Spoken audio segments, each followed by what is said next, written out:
I entered a gingerbread house making contest and I'm going to take you guys with me through the whole process. Let's get started by making some gingerbread. I made 5 huge batches of gingerbread and let it sit in the fridge overnight. I purchased a kit from Jacqueline. She sends you a PDF of the plans and then I just cut out the templates. Let's get started rolling out the gingerbread.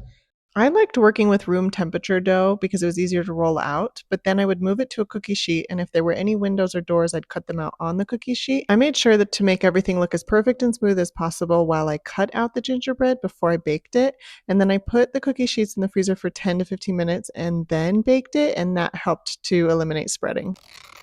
I used gelatin sheets for the windows and I loved how they turned out. So here I am assembling all of the walls to my gingerbread house, and I made a huge mistake here. I started decorating the walls flat, which I really recommend you do, but I didn't dry fit anything.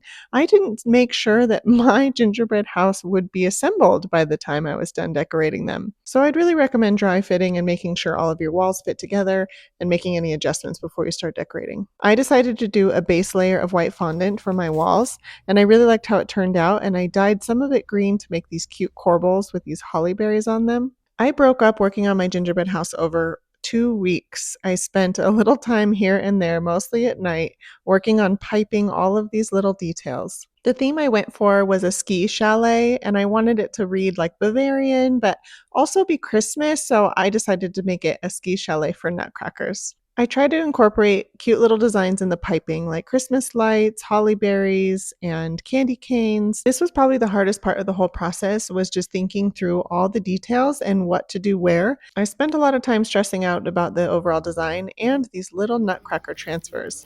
They were so stressful to transfer, but I'm so happy with how they turned out. I think piping was my favorite part of this project. I deliver my gingerbread house tomorrow night, and I still have to assemble it today.